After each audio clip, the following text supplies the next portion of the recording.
Hi everyone, and welcome to Worried About Nothing. Today we're going to talk about how being nice may be a prison for you that may kill you. I'm Katya. I'm Kim. And I'm Danielle. So, being nice. I'm certainly not the one who's being nice. Straight out there. I'm bad at it. I can be nice, but I can be very straightforward too. What about you guys? Straightforward is good. Yeah, I think being nice is something that, for me anyway, and I guess for a lot of people as well, was really drummed in childhood. It was always, you always have to be nice, you always have to be pleasant, don't offend anybody, all of this stuff. It's very strong indoctrination. And recently I'm just really feeling that it's so pointless. It can be so imprisoning and so restrictive. And I remember Jason telling me, was it at the first retreat? He was the one that said to me, being nice will kill you. There's no fluff around it. It was just to that point, because I feel for me throughout my life, it's funny because my mum's a very direct person and she's not nice, but she drummed into us to be very nice. We had to behave in very restrictive, controlled ways. And so that's always been a bit of a handicap for me. And I didn't realize quite how much until recently, where the being nice is kind of falling by the wayside. But I think because that programming can sometimes be so strong for people, they feel bad if they're not polite or they're not lovely or they're not kind or always thinking of other people. And for me, it just feels kind of freeing to drop all that and go, no, I'm not going to spend my whole life thinking about how other people are feeling and soft touching and cosseting them and all of this kind of stuff. I'd much rather be truthful and honest. And if you can be truthful and honest from a place of compassion or love, it's not being cruel, it's not being mean, it's just being genuine and expressing yourself. Because being nice is so restrictive. It just stops you from having an opinion about things. It stops you disagreeing with people. It basically bends you to other people's will. So you're just there being this emptiness with no substance, just nodding and smiling. And it's just a front. It's all fake. And as we keep talking about this whole everything, the veil being lifted and everything shifting and changing, being nice is just another mask. It's another thing to hide behind. It's another restriction or method of control, I feel anyway. So I'm glad that that's falling away. And I think sometimes it can be, as things fall away and you adjust to a new way of being, it can be a little bit kind of clumsy or clunky. So sometimes when I'm not being nice, it can be a bit unsmooth, but it feels much more authentic to not be nice. And very freeing as well, because you haven't got that pressure of, oh, you're a nice girl. It's like, no, I'm not actually. That's fine. That's great. Right. You're a really nice person. Well, no, actually, I'm not. No. That's fine. So you can't control me by saying, oh, but you're not being nice. It's like, I know I'm not.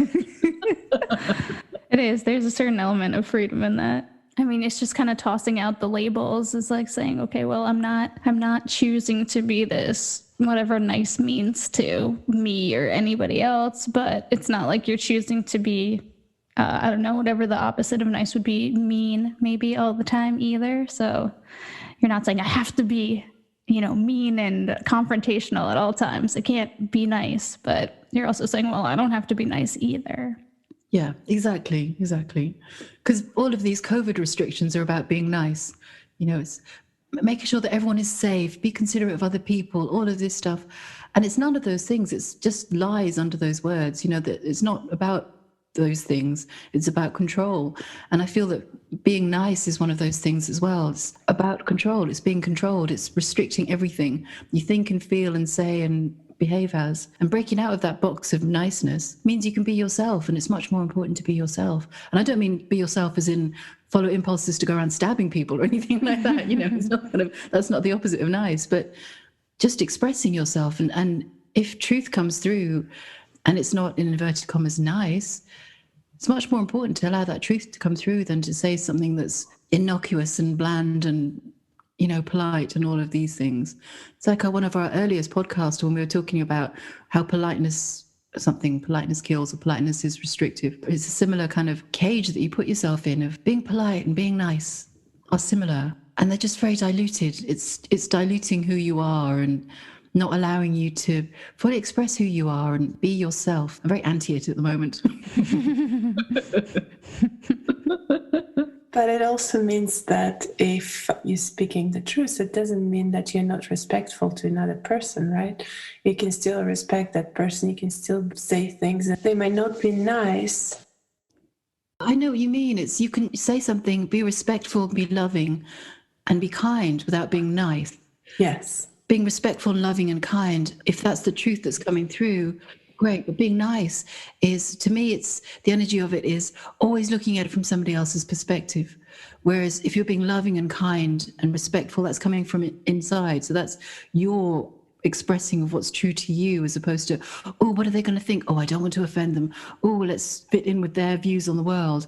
Because it's also giving permission to other people to have these stories around what is acceptable, not acceptable, what is nice and what is not nice. And that's just continuing it. It's like humoring somebody. And that's not truth either. So it feels just so much more important to me to express what feels true to me without overly first thinking about how it's going to affect the other person. You know, and if you do it, like you say, if you do it from a place of respect and compassion, then that will come through, that will be expressed as well. And they may or may not like it, but it's much better than being bland and fearful, because being nice in some ways is very fearful, because it's such a stigma not to be nice, not to be thought of as a nice person.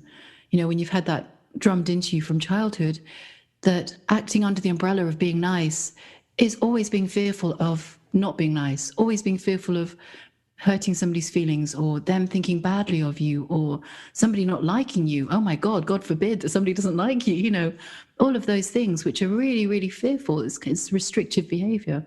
It's very contracted. Whereas speaking what's true to you or behaving in a way that's true to you is much more free and non-fearful, and can be so much more loving as well sometimes. So yeah, I agree with what you're saying, definitely. And it's interesting how emotions can really overwhelm you. And when you don't have control over the emotions, then it's interesting to see that too. Because when you say something to other people and it's a big trigger, then that person who is always being nice may turn into a nightmare and may react in a way that you've never expected, because you've triggered something in that person. Yeah, which is good as well, you know, because if a trigger is needed, or if it comes up, that's good, because otherwise you're just kind of tiptoeing around all the time and, you know, scared to breathe just in case somebody gets triggered, and you can't live that way. Mm-hmm. But the reason I mentioned about it is because it can be surprising, right? You think that the person is always so polite and always so nice. And then once you see the emotions overflowing and there is no control over it, then all the niceness goes to the side. Yeah. And I guess when that nice lid pops, it's kind of all the kind of, you know, the really strong emotions it's been suppressing will burst out. Yeah, I know what you mean, though. Sometimes it can be quite surprising. You're like, whoa, okay, all that's in there. Okay. I did not expect that. But in a way, then you're kind of relating in a much more genuine way, you know, because they're genuinely feeling emotion, or you're genuinely feeling emotion if it comes up in you, that is more authentic than something that's completely suppressed. Because I think being nice as well, it suppresses all these emotions, it suppresses all your feelings, and they're just buried under this very heavy weight of, oh no, you have to be nice, and being nice is not to strike out, is not to be this, is to act like a girl is supposed to, in inverted commas, you know, which is quiet and sit in the corner and don't express and don't feel anything. And I was brought up very strongly with that indoctrination. So it took a while to be able to start breaking out of that. But now it is. And I'm sure there's ways to go, but now it is. It's like, yeah, I'm not a nice person. I'm not a quiet person. I'm not meek and mild. I'm none of those things. I'm actually quite loud. You know? And very opinionated, it would appear. But, you know. Sometimes being nice also means being quiet and not saying anything. So because you don't want to offend somebody, you think that if you just keep it to yourself and you just keep the silence without a comment or something that you want to express, you might think that they may help another person. Sure, you might not get into a conflict, but also you're not being authentic and you're not really speaking the truth. So that's another point that I find interesting, and that point very applicable to me, because sometimes that's what I would do. I have my strong opinions and I just wouldn't say anything. It's like, okay, I'll let it be. But it is probably means being nice. I think sometimes, yeah, I agree. I think that can happen. I definitely know it in myself as well. With me, what happens then is if I put the lid on too tightly of keeping my opinions to myself and not expressing and just agreeing and nodding, it bursts out. So it's like the lid just comes flying off sometimes. And instead of saying something fairly calmly and quietly, this rant will come out, which is no good for anybody really. But it'll kind of be blah, blah, blah, blah, another thing and rah, which is not really the healthy option either. So it's better to express as you go rather than bottle it all up and then it explodes out of you in different ways. It's like keeping emotions unresolved without letting them move through, because everything you bottle up has to come out. It will pop out somewhere. And I definitely had that growing up. It would kind of burst out of me sometimes. I'd be really quiet for days. And then suddenly, rah, I'd have this huge rant and I'd be screaming and shouting and expressing lots of emotions and lots of ideas and feelings and all of that. And then there'd be that shock from others that, oh my God, you're not being nice. And I go, oh no, quick, be nice again, quick, and hide away again. Get it all back inside. Did anybody see that? Pretend it didn't happen. Whereas now I'm older and hopefully a little bit wiser. It feels so much more natural to just express more as it comes through. I mean, sometimes you can't, sometimes at work, for example, a client's talking, you can't go, that is complete bullshit, actually. You don't necessarily want to do that. But I can just see the clients running away with their dogs and cats. Like, I'm not coming back to this clinic again. Me standing in the door going, come back, I haven't finished. It's like, there is the scheme. Don't go there. She's awful. She's a crazy lady. She's not very nice. Don't go there. Tell everyone, she's not nice. But it's funny with the being nice, it's everything that goes along with it, because when you behave in ways that aren't in your mind nice, everything that is attached to that comes up sometimes, like the guilt of, oh no, I've just offended somebody, or somebody I care about is going to be hurt, or somebody I care about is not going to care about me anymore. And all of these things, all these fears will come to the surface sometimes. And that's part of the whole being nice pact. Being nice in the moment is often not caring in the big picture. So if you're being nice for the sake of fitting in with somebody's view of you or somebody's opinion of how a woman should be or a girl should be or an employee should be or whatever it is, often that isn't being loving in the wider sense. You're not being loving towards yourself because you're not being true to yourself. And sometimes you're not being loving to them because it's giving them permission to continue certain behaviors that may or may not be, in inverted commas, right, or may need to be shifted, or continuing a dynamic that's not necessarily healthy. It says in the Bible, it all talks about being meek and mild and all of these things, but in some ways it's a form of control. It's keeping people downtrodden, instead of allowing them freedom or allowing them to be who they are. It's, if you behave in this way, you will get a reward. So I think it says the meek shall inherit the earth or something like that. But to me, the word meek is kind of synonymous with being nice. It's being a pushover. It's being very grey. It's being very bland. When you're taught to be nice, there's always a negative connotation. It's kind of like, nice girls don't do that. Or if you're nice, you might get a biscuit or something. It's if you stop being yourself and if you just sit there quietly in the corner with no personality and no soul, then we'll like you. Maybe that's a bit extreme, but it just feels very controlling and very blah. Yeah, because there's always some sort of reward attached to the behavior that somebody else wants you to exhibit, especially if you're not already exhibiting it, right? If you're already doing what someone wants you to do, they have no reason to pretty much bribe you to do it. But if you're not, they could say, okay, well, if you just do this for however long, you'll get such and such or whatever it is. Yeah. And it also means, if you have a lifetime or very ingrained belief that you have to be nice, it gets to a certain point where you don't actually even know who you are, in that when I was growing up, because it was so pushed on me, you have to be nice, you have to basically be the opposite of everything you are. Girls don't act like this, nice girls don't do this, you're supposed to be quiet, and why are you so boisterous and all this sort of stuff. That I grew up not really having a clue who I was, because all I knew was the way to behave was not how I was behaving, or the way to be or think was not how I did it. So there was no room there to learn about who I was or to discover life or discover my place in life, really. It was all this kind of frozen, oh no, I have to go through life being nice. So there was always that tension or slight feeling of, oh, if I misstep, I'm going to be doing something wrong. And I don't know how, but somebody will tell me I'm not being nice and that's how I'll know, kind of thing. So as that's leaving now, or that's falling away now, it's just so much more freeing. you know, I keep talking about this, but, you know, people that come into work and they're talking about COVID and their fears and all this sort of stuff. I've got to the point now where I'm not really even very sympathetic on the surface. You know, I'll just go, okay, what time was your appointment? You know, kind of thing, as opposed to, oh, really? Are you terrified of breathing? Oh my God, you know. It's just like, it's just so ridiculous. It's not that I'm, you know, like you said earlier, Danielle, intentionally not being nice, but just breaking away from that yoke of niceness is something I feel that everyone needs to do, because it just holds everyone in check.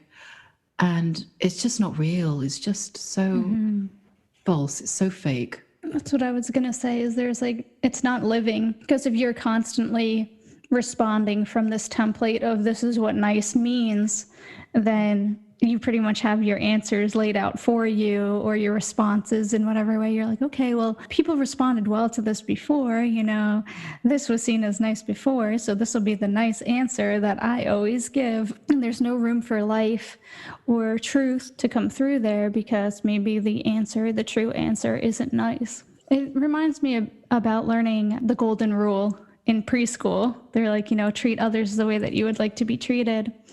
And the more I thought about it, the more it meant to me that I'd want people to be truthful to me, because I'd rather people tell me the truth than lie to me and be nice, because which is the whole treat other people, like what I feel like they try to say when they say treat other people the way that you want to be treated is like, you know, you wouldn't want them to do that to you, so don't do that to them. Which I feel like there's an element of, you know, good in teaching that. But when I thought about it more deeply, to me, that means, you know, be truthful in the way that you act, be honest in the way that you act with other people, because I would want other people to be honest with me. Yeah, no, definitely. And that's a really good way of seeing that and perceiving that. Because I was told the same thing when I was young, but the very strong underlying implication was stop doing what you're doing. You know, so it wasn't genuinely treat other people the way you'd want to be treated. Because like you say, I would much prefer that people tell me honestly what's up, but it was stop telling people honestly what you think of them because they don't like it. It's like, but that's what I would want. Oh, right, that's wrong. Okay, that's not being nice. Right. You know. Well, I do think there's a certain, just because I want people to be honest with me doesn't mean that I can't recognize and respect that other people, you know, aren't open to the same level of honesty. So I can then look at that and say, okay, well, if I was them, I wouldn't want to be spoken to in this way, and say, okay, you know, I can honor that also as my truth of respecting their truth and saying this is, but not doing it in a lying way, right? And then curtailing my response to fit their desire of the way that they want to be treated, but just not necessarily move forward with interacting with them as if they were me, you know, and had my preferences. No, sure. Yeah, absolutely. Yeah. And I think with that, it was kind of the bit that in that sort of scenario that would need to change or did change for me was me working on what my desire to tell people what I thought of them was. Why is that? You know, as opposed to stopping doing it or making them continue it because it's like, well, it's good for you kind of thing. Looking at myself, what is it that's bringing out this really weird response, you know, and shifting that. And then when that melts away, then it balances out again. But I had an example the other day. I get the bus to work and the bus is very infrequent, so I always get there early. So there's a little square near work where I just sit. It's got trees, it's nice, you know. And I sit on a bench and I just meditate for a little while. And this guy came and sat next to me and I had my eyes closed, but you know, you can hear somebody, and he sat down very heavily. And they went, "What are you doing?" And you know, when you're meditating, you're like, no, wrong time to. And he said, "Are you meditating?" And I said, "Yes," still with my eyes closed. And I went, "Oh, right, I won't disturb you. So are you a Buddhist?" I was like, "No." And I said, "I'm trying to meditate." He went, "Oh, right, sorry, I won't disturb you. So where are you from?" Well, once upon a time, I might have said something polite or nice. I said, "I've told you I'm trying to meditate. I can't do it when people are talking to me, so I'm going to walk away now." And I got up to leave and he went, "Oh, you've got an attitude, haven't you?" And I said, "No, actually, it's not me. I'm not the one with the attitude. I didn't come and sit down next to a stranger who was minding their own business, you know." But it was just it was a genuine reaction from me as opposed to, "Oh, no, I've got to be nice because he's talking to me. I have to be polite." So no, fuck it. He's a weirdo that came and disturbed me, you know. So that was nice. That was nice. But it wasn't nice of him to disturb you in the first place. Exactly. Mhm. But I feel that this being nice is very much part of the collective consciousness, you know. So a lot of people have been brought up to be nice and always be nice. And it feels like with everything changing at the moment and everything kind of, you know, the lid coming off everything, it seems to be coming up for quite a lot of people, I'm noticing. And they're really struggling against this, oh no, I've got to be nice, but I really want to kill someone, you know, kind of dichotomy. So it's coming out in very weird ways. People kind of being aggressive at the touch of a button. Because I'm having some strange conversations at the moment where people are either not hearing me or thinking I say something different, but getting very offended by me saying things like, morning, how are you? You know, or it's a nice day today, or something very, very innocuous. There's been a few people that have come back with real anger, you know, kind of, how dare you say that? You know, and it's like, okay, I'm sorry I said that the sky was blue. I know that's very offensive to most people. So there seems to be that kind of under the surface, what's under the surface of the niceness is bursting out of people in different ways, especially in the UK, because in the UK it's stiff upper lip, everything's got to be nice, you've got to hide what you think about things, you know, but none of that seems to be happening at the moment. It's all bursting through, which is great. I appreciate it. I like it. Yeah, it's definitely coming through for me. I've been having so much come up in doing the art class that I'm involved in, because it's just really frustrating to me. All of the drawing, it's like I just sit there and like the entire time while I'm doing it, I'm like, I hate this. I hate it because I have no patience at all. It's just like the projects that were given, I would just never choose to do them in the way that they're asking us to do it. Like I expressed to you guys when I started this class, or like before I started it, that we have to do them on big pieces of paper. Like our end of week projects are an 18 by 24, which might not be big to people who are used to doing art or whatever, but it's really big for me, and it's not a piece of paper that I would ever choose to draw on. And then we have this assignment, and it has to be in full color, and it's in oil pastels, and there can't be any white space on the page. And I'm like, just extremely annoyed by it while I was doing it, because I'm like, this is ridiculous. I was like, I have to pretty much use, you know, because I did like the skin of an apple. It has to be an abstraction, so we have to zoom in on it. So I was like, I'm using this entire like yellow green pastel to lay down the base color for the skin of the apple, because it kind of shows through the red of the entire skin if you really look at an apple, or the particular type of apple I was drawing, right? And it's like, it doesn't matter how hard I'm pressing, the paper's not getting covered entirely. So the entire time I'm just getting more and more frustrated. But this is all happening internally, right? But I'm also drawing in my parents' dining room. So then my mom comes in and she's like, you know, asking me how it's going and stuff. And I'm just like, I need to go somewhere where I'm going to draw and no one's going to talk to me, because I'm a nightmare. Because I have all of this stuff going on internally, and then you come in and you say anything to me, I'm like, get the fuck away from me. You know, it's like, this is possibly the worst time anybody could try to talk to me, because I'm having an internal meltdown, essentially, because I'm just hating what I'm doing. I don't enjoy the way that they've assigned it, you know, like I explained how the project is, and then it's like working with these materials, which I barely know, because we only have the week to kind of get to know them. And there's no in-person like teaching you how to do anything. So I'm like, okay, well, if I don't have the exact color that I need to make a certain piece of what I'm actually seeing, it's not really easy to mix. You know, the substance itself, it doesn't go onto the paper smoothly. It can drag a lot of pigment in certain areas, and it makes all of these types of marks that you can't get rid of, you know? And it's just been a nightmare. And then in turn, because I'm experiencing this, and then it's coming out of me at people when they don't deserve it. But I mean, it's kind of helpful at the same time, because my mom's always been like telling me the way I should do things. So it's forcing that out of me at the same time of being like, okay, well, you've never done anything like this. You can't help me with it in any way. And you're going to tell me to calm down about it. Like, you can't really like relate to what I'm experiencing in this. But I haven't been very nice. And I kind of feel bad about it, because she doesn't deserve it. You know, she's not really doing anything that warrants me to have all of these things coming out, but it's definitely being pulled out of me right now. So I share that yes, things are coming to the surface. What if you honestly talk to your mom and just express how you feel and that you have an internal meltdown and everything that you said to us right now? Because I said something to her about it, and she's like, why are you doing this? Because it seems like it's making you miserable. And I'm like, well, I felt like I was supposed to do it. Like, I really felt like a heart opening, like, you're supposed to be taking these classes. And I just don't know, that's something that really makes sense to her. So she doesn't see it as you even working on yourself internally and going through some of the issues that needs to be worked at. Yeah, probably not. I mean, I could try to explain that a little bit to her, but it depends on what degree she'll be listening to me. Fair enough. Yeah. Because that's happened yesterday with my husband, where he was asking me and I didn't want to talk about some of the things.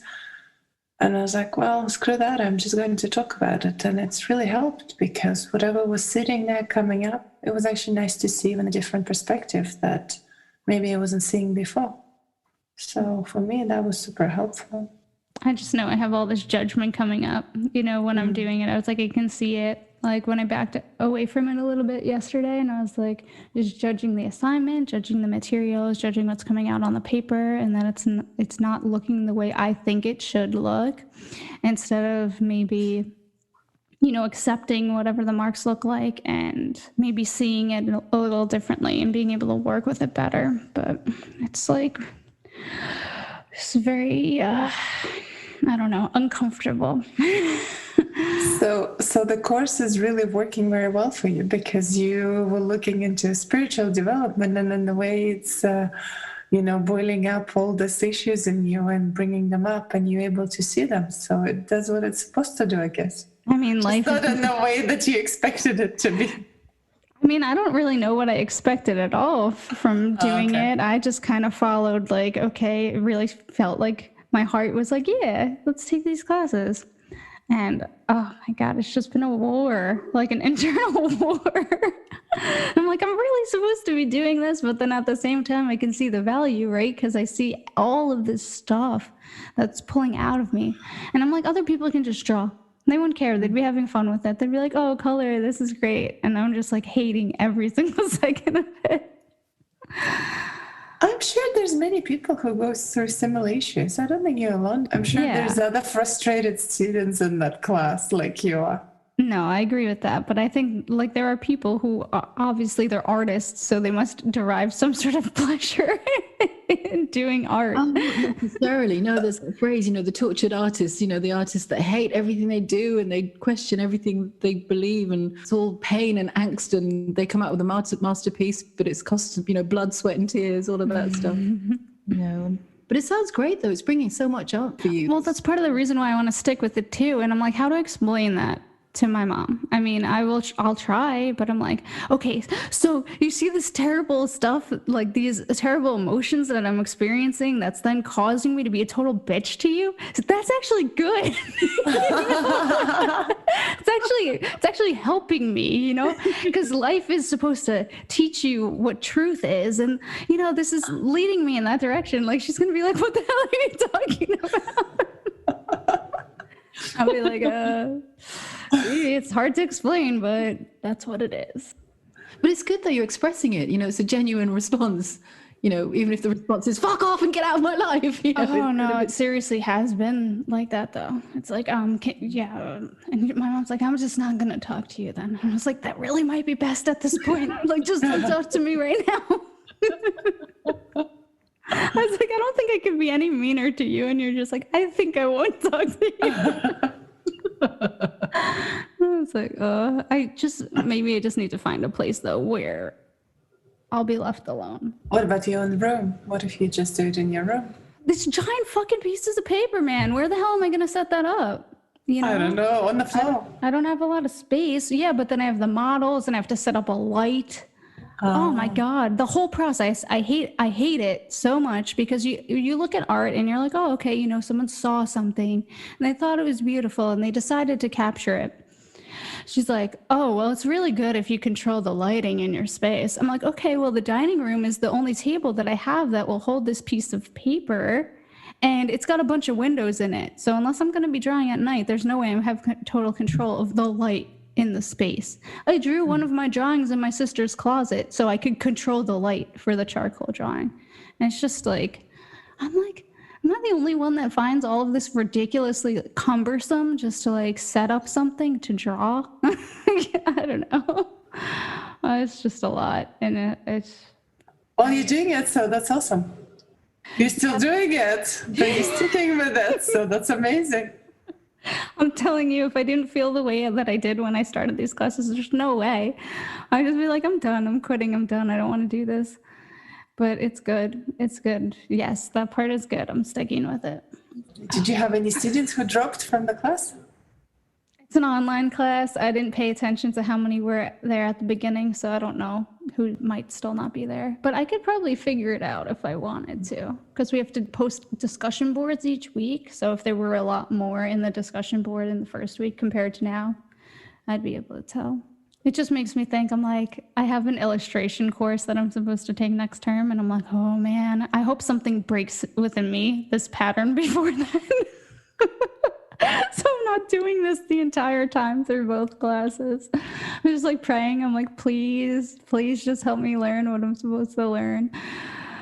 It's the frustration, major theme of my life, and it's definitely being brought out now. So I'm like, good, crush it, get rid of it. Of course, right? Because I have no patience. Opposite of frustration in even dealing with the pattern itself. It's fun to see, but it's also irritating, right? All those things that go along with it.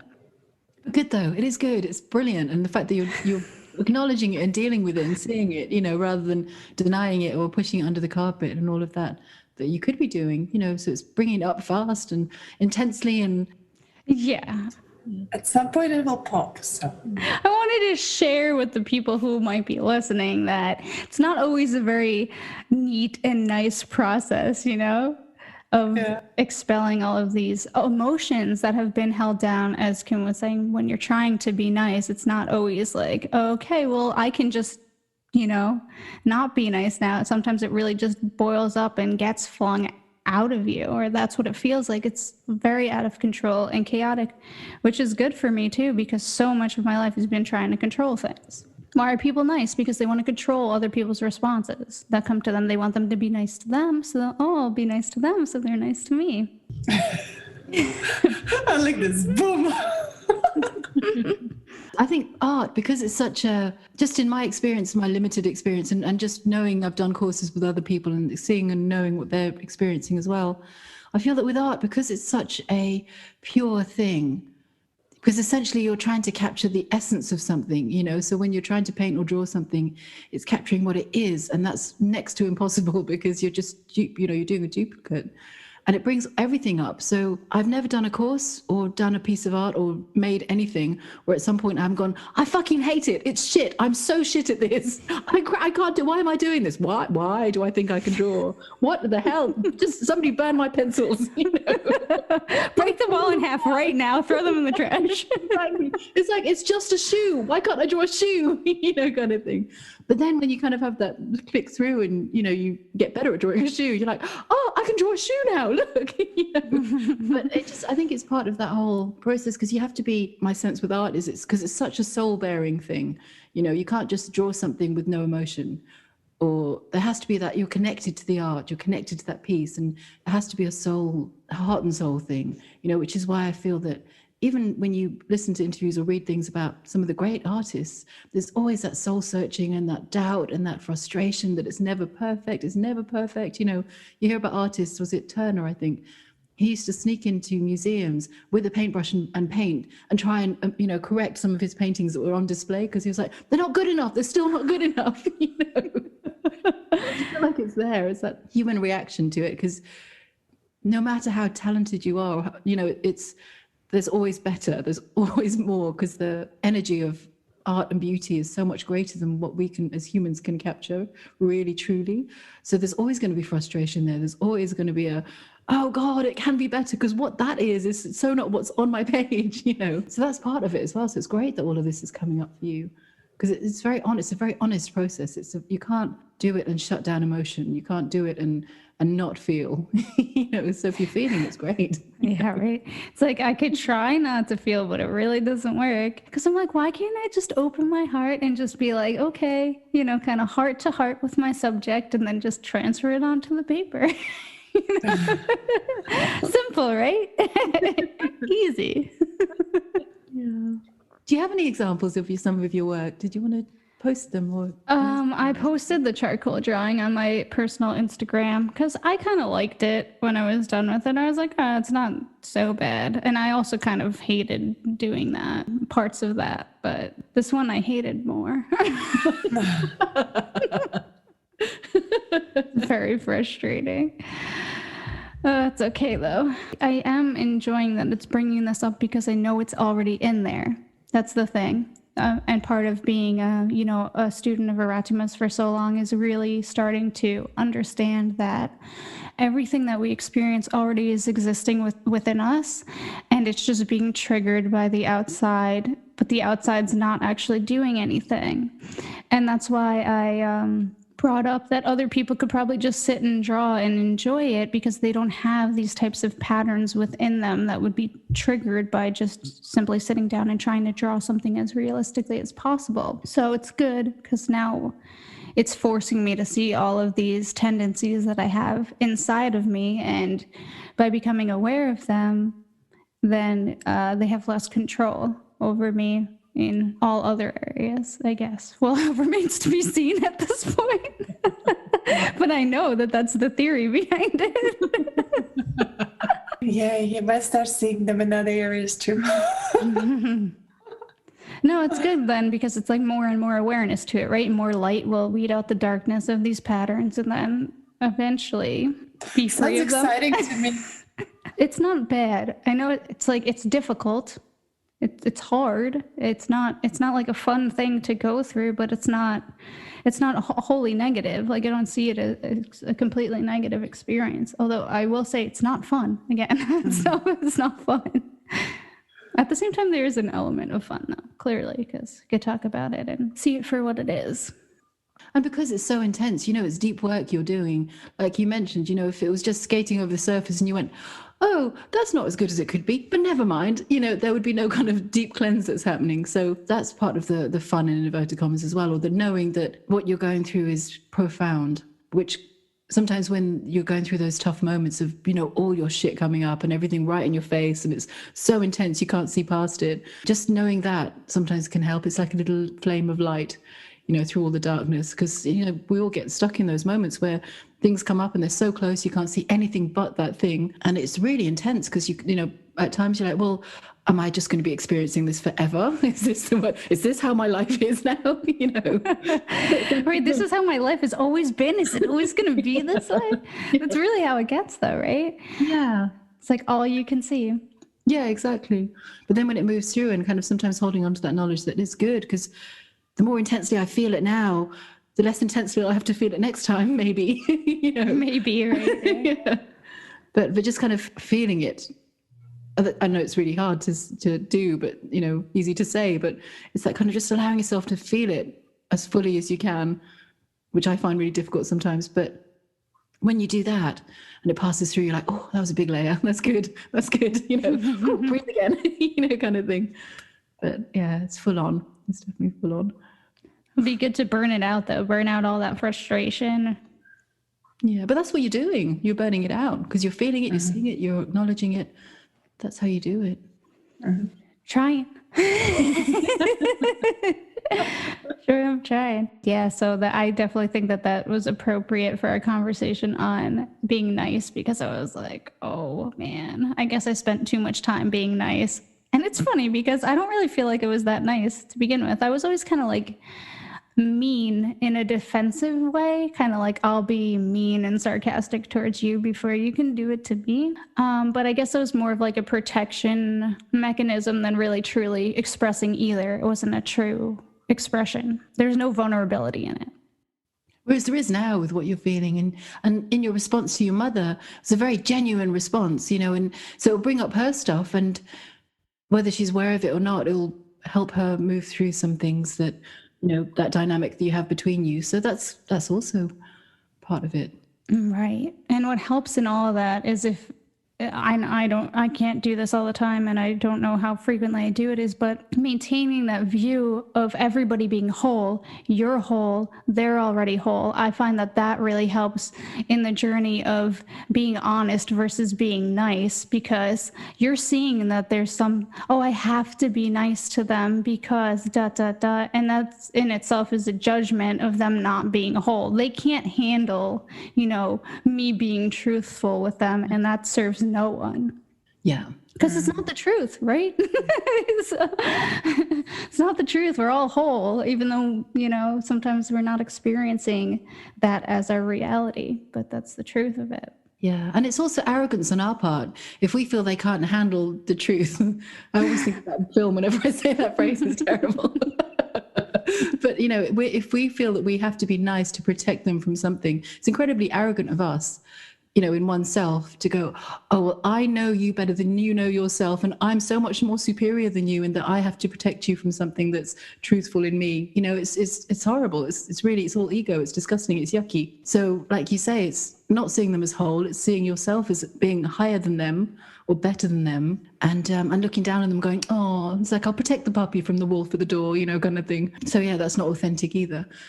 So, yeah. So your very honest response with your mother will upset her, but it'll bring up stuff in her. I just think about with the package, the Ascension package from Judgement. It's like, we're supposed to be living, group leadership, finding your proper place in the group. I was like, how is this fitting into that? How is my role in the family? How does this work in there? Is it my goal to trigger everybody around me right now? Maybe that's my purpose in this. It's just an afterthought, But sometimes it can be. Again, that's kind of going back to the feeling or the sense of being nice. It's like being loving or radiating light isn't always about being nice and kind of serene and Jesus-like in a blue cloak or anything like that. Sometimes it's like Jason, for example. Sometimes him shining so much light can be saying to somebody, you're being such a dick right now, and that has much more of an effect, because that will, when he says things like that, it will help trigger all the things that will bring up in a person and help them let go of it. So it's like being loving to somebody isn't always being agreeable or gentle or meek or any of those things. Sometimes being loving can be just that response of, I'm going to be so honest with you because I love you, or not even because I love you and I'm going to be honest with you, that boom, there you go. It's going back to that niceness thing. It's this living in a community. There's room for everybody, all sorts. It's not that we have to live in this community of all being little white sheep that are all buying and, in harmony and walking in the same way. There's going to be, giraffes and antelopes and lions and tigers and all of that. It's just living together. And harmony isn't suppression, so harmony is, I feel anyways, is just everyone being themselves and being honest and truthful in that space of love and accepting of each other's foibles or whatever it is, so I feel that, sometimes people can have, not you, but, sometimes people can have this preconceived idea of what this 5D ascension is, in that they'll go, no, there's going to be no evil, there's going to be no conflict, there's going to be no arguments, there's not going to be a raised voice, all of this sort of stuff.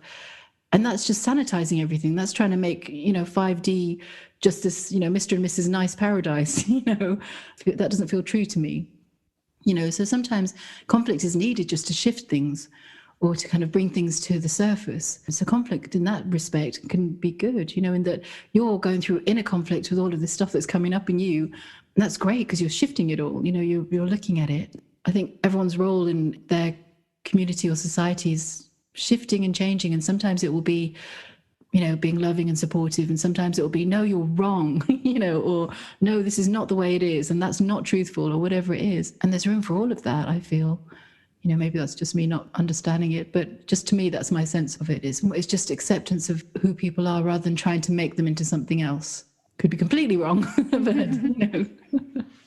No, I think that Yeah. makes sense because expressing in a truthful way, though, like things would unravel quickly. You know what I mean? As long as truth back and forth, I feel like it can kind of like root itself out real quickly, and then you kind of level out at a new equilibrium, which is probably higher than the previous. Well, sometimes it makes the relationship. So you have this breakdown and then you experience new relationship because the old is gone.